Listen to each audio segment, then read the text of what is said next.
Bienvenue dans notre info été du jour. Cette semaine, nous continuons d'explorer le lac de Bienne.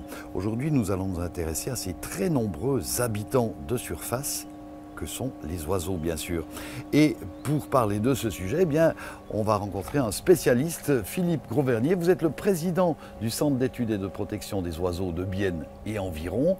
Vous êtes en train d'observer quoi là au-dessus du delta de Haguenec ? Alors là, j'étais en train d'observer un héron cendré qui prend la pause. Là. C'est magnifique, c'est un très très bel oiseau, assez fréquent commun de nouveau sur le lac de Bienne en particulier. Et puis des oiseaux, on va encore en voir d'autres tout à l'heure. Mais d'abord, on passe à l'info du jour. La Cour suprême bernoise confirme le jugement du tribunal régional. Le jeune homme qui a poignardé son rival en 2019 à Madretsch devra passer 8 ans en prison avant expulsion dans son pays d'origine. Le climat se réchauffe et fait prospérer de nouvelles espèces. Jean-Claude Gerber dénombre jusqu'à 45 papillons différents dans son jardin à Cours. Décédée jeudi dernier, l'artiste et écrivaine Erika Pedretti laisse de nombreuses traces de sa présence dans la région. Elle a vécu longtemps à La Neuveville. L'auteur du coup de couteau au terrain de sport de Madretsch doit être emprisonné pendant 8 ans. C'est ce qu'a décidé la Cour suprême du canton de Berne dans son jugement ce matin, confirmant ainsi en grande partie la décision du tribunal régional Jura-Bernois-Seeland. Pour rappel, il y a 3 ans, le jeune Slovaque de 19 ans avait alors menacé un autre jeune homme après une longue dispute et il l'avait finalement grièvement blessé avec un couteau au terrain de sport près de l'école de Madretsch. Aux 8 ans de prison s'ajoute une expulsion de 10 ans du territoire suisse. Une journaliste du Bieler Tagblatt a interviewé les avocats des deux parties à la sortie du tribunal. La Cour suprême a déclaré que mon client était victime d'une tentative d'homicide. Ça confirme plus ou moins la décision du tribunal de première instance et donc nous en sommes très satisfaits. Le verdict est une grande déception pour mon client et pour toute sa famille. Pour le moment, ils sont effondrés. Il avait de l'espoir que la peine serait considérablement réduite et surtout que l'expulsion serait annulée. Vous l'avez peut-être remarqué, en ce moment, il y a beaucoup d'insectes. Jean-Claude Gerber est un passionné de petites bêtes et surtout de papillons. Ça fait 8 ans qu'il aménage son jardin à Cours spécialement pour eux. Cette année, il a constaté qu'ils sont plus nombreux qu'ordinairement à cette période de l'année. Si je compare à l'année passée, au niveau des papillons, il n'y avait pratiquement rien. L'année passée, c'était très pluvieux en juin, juillet. J'ai peut-être dénombré une quinzaine d'espèces de papillons sur 2 ou 3 mois. Alors que maintenant, ça virevole d'un peu partout. C'est vraiment plus développé grâce à ces conditions météo favorables, quoi. Une météo qui lui a permis d'observer ces dernières années jusqu'à 45 espèces de papillons différentes. Il constate l'arrivée de nouveaux lépidoptères, comme le vulcain qui vient d'Afrique du Nord. Il fait désormais assez chaud chez nous pour lui. Les insectes doivent s'adapter à ce changement climatique. Marc Neumann l'observe également. Il est responsable de l'exposition sur les insectes au musée d'histoire naturelle de Soleure. Ces derniers temps, ce n'est pas évident pour eux de s'adapter. Ils ont mis des années à élaborer des mécanismes et différentes stratégies de survie et beaucoup ne parviennent pas à s'acclimater à ces conditions météo changeantes.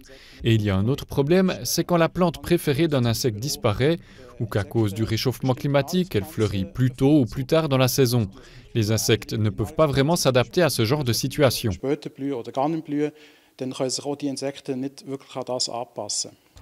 Et si le cycle des insectes est perturbé, cela a des répercussions. Les autres groupes animaux vont devoir s'adapter, hein. Donc, par exemple, je prends les oiseaux qui se nourrissent, on prend des mésanges, hein, qui se nourrissent de chenilles beaucoup, c'est clair. Si la chenille apparaît 2, 3, voire 4 semaines avant la période normale, les oiseaux devront s'adapter à ce problème-là. Puis ça, c'est pas évident, hein, parce que c'est quand même relativement rapide, hein, ce changement. C'est pas comme les glaciations sur des milliers d'années, hein. Là on parle de dizaines d'années, hein. Les insectes vont devoir s'adapter, mais selon Jean-Claude Gerber, nous pouvons aussi contribuer à leur survie avec de petits gestes. Par exemple, en aménageant une mare, un coin de cailloux ou de branches et en étant un peu plus tolérant avec la végétation. Ce qui crée de mini-biotopes qui préservent la richesse des espèces.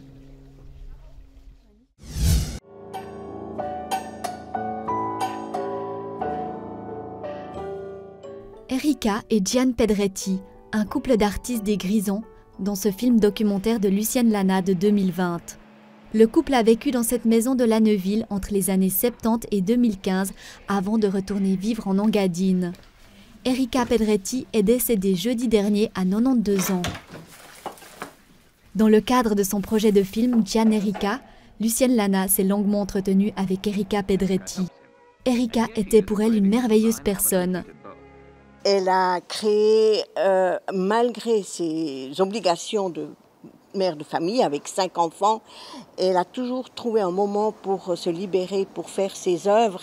Et c'est ce qu'on appelle une indépendance, une liberté intérieure que je trouve magnifique. Dès les années 80, le couple d'artistes a construit une maison-atelier sur les hauteurs du lac de Bienne. L'artiste a laissé des traces dans la région, comme ici, dans l'église de la ville. Der Wohnwagen, Erikas Schreibklausel und Fluchtort, falls Kinder oder Mann wieder einmal zu viel fordern. Le film sur le couple d'artistes est un peu différent de ce qui était prévu à la base. Et on a commencé à filmer les choses faciles, les choses agréables. Et malheureusement, une des filles est décédée peu de temps après. Et là, j'ai reçu une lettre de Gian comme quoi il ne voulait plus être filmé. J'ai respecté cette demande. Et j'ai dû changer complètement mon film, j'ai dû prendre une dramaturge pour m'aider à m'en sortir. Et nous avons fait tout autre chose que ce que j'avais pensé. En tant qu'écrivaine, Erika Pedretti a remporté de nombreux prix prestigieux, dont le prix Ingeborg Bachmann. Le critique littéraire biennois Samuel Moser a bien connu Erika Pedretti et il a écrit plusieurs articles sur ses livres. Elle avait un talent incroyable et je trouve ça phénoménal, car elle a su décrire des situations de vie dans toute leur complexité, et parfois même les exagérer, mais peut-être involontairement. Et elle savait faire de ces situations de vie des textes pleins de créativité et d'autres œuvres d'art. Mener à chaque fois de nouveaux projets et tout recommencer à zéro ne lui faisait pas peur. Elle fait un mélange de ce qu'elle sent, elle, de ce qu'elle a vécu dans son enfance et plus tard dans cette maison ici derrière. Donc, c'est pas toujours facile, mais c'est fascinant et c'est à lire. Ses œuvres étaient imprégnées de ses expériences de vie. La perte de sa patrie et le recommencement d'une nouvelle vie dans un lieu étranger étaient un des thèmes centraux de ses œuvres. In Mamaroneck saßen wir vor dem Fernseher, schauten uns den schweizerischen Robinson an, auf Englisch.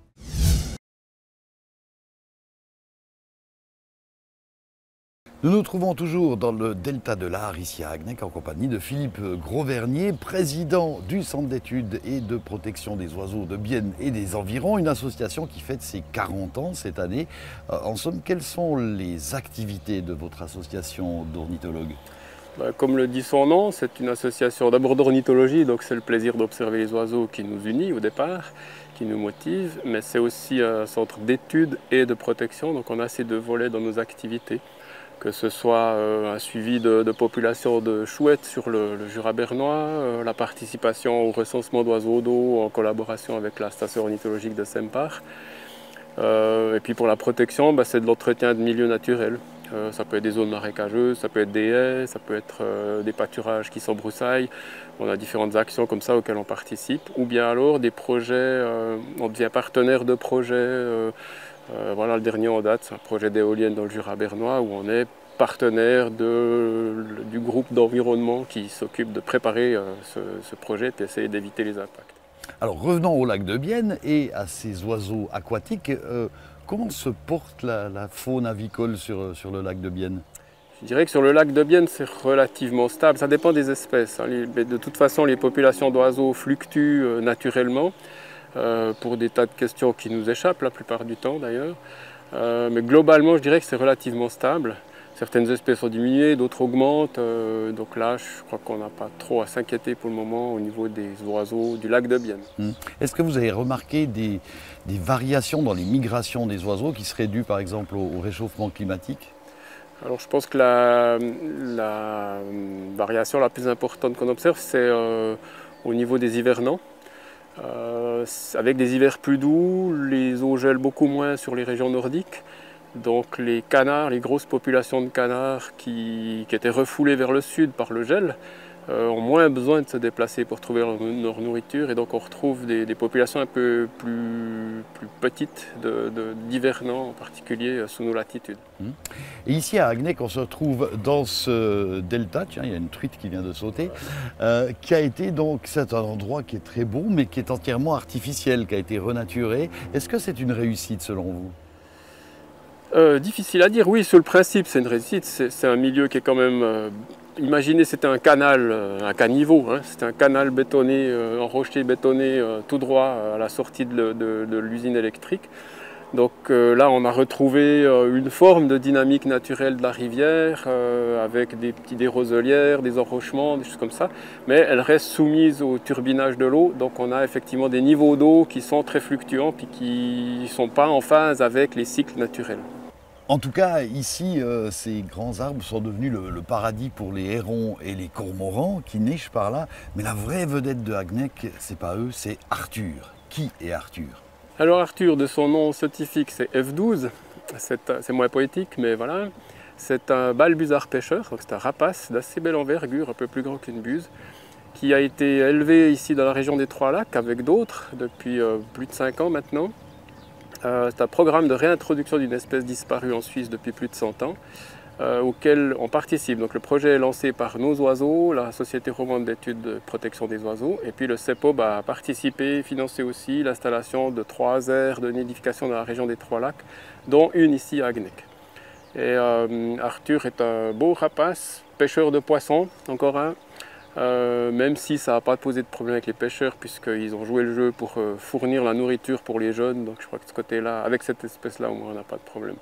Mais c'est un essai de réintroduction d'une espèce qui faisait partie de notre patrimoine, qui a été déniché pour collectionner les œufs. Au 19e et début du 20e siècle, les adultes ont été tirés parce que l'humain a de la peine à supporter toute forme de concurrence. Donc c'est une espèce qui a disparu, qui a beaucoup de peine à se réimplanter où elle a été évincée parce que la conquête du territoire se fait extrêmement lentement. Et donc on donne un coup de pouce à cette espèce pour lui permettre de recréer un noyau de population ici dans la région des Trois-Lacs. Alors Philippe Grosvernier, ici nous sommes de l'autre côté du delta de Agnec, devant un îlot qui s'est formé naturellement en aval de la centrale hydroélectrique. Mais le problème, c'est que cet endroit-là n'est pas vraiment une réserve naturelle. Il n'est pas totalement interdit d'y aller. Et c'est un des problèmes sur le lac de Bienne, c'est que beaucoup d'oiseaux sont dérangés en de nombreux endroits. C'est un problème majeur, je dirais, pour beaucoup d'endroits. Alors les zones qui sont réserves naturelles sont interdites d'accès et sont relativement bien protégées. Il y a peu d'accès en chemin, etc., ce qui fait que les gens ne sont pas tentés d'y aller. C'est balisé en principe le long de la rive aussi pour interdire l'accès aux embarcations. Ce n'est pas le cas ici. Et pourtant c'est une réserve d'oiseaux d'eau d'importance internationale. Elle est répertoriée comme telle à l'échelle internationale pour les oiseaux hivernants, pour assurer le calme pour les oiseaux hivernants et pour les migrateurs au printemps, en automne. Mais elle n'est pas interdite d'accès. Donc ce qui fait que les gens, c'est pas interdit d'aller se promener sur cet îlot. Le problème, c'est que les oiseaux migrateurs en particulier, pour la plupart, sont des oiseaux de petite taille, ont des plumages très mimétiques. Donc c'est très difficile de les voir à l'œil nu parce qu'ils sont petits. Si on n'est pas connaisseur, on n'y fait pas attention et donc on dérange les oiseaux sans le remarquer. Donc de toute bonne foi, on n'a pas l'impression d'avoir provoqué un dérangement et pourtant il est là. Et ici on a en été parfois jusqu'à 60-70 bateaux amarrés à proximité de l'îlot. Les gens débarquent, viennent s'installer dessus, c'est tellement agréable bien sûr. Et ce qui fait que c'est un milieu qui serait favorable à la nidification de 2 espèces en particulier, qui ne nichent pas là parce qu'elles sont trop dérangées constamment. Et on se rend compte qu'un lac c'est un écosystème très fragile et difficile à équilibrer et où il est difficile de contenter tout le monde. Merci beaucoup pour cet entretien et puis je vous laisse observer Arthur, peut-être qu'il va repasser dans les partages. Qui sait. Voilà, c'est la fin de notre info été pour aujourd'hui. Demain, dernier épisode consacré au lac de Bienne. Nous allons aller sous l'eau du lac de Bienne avec une équipe de plongeurs. Tchuss.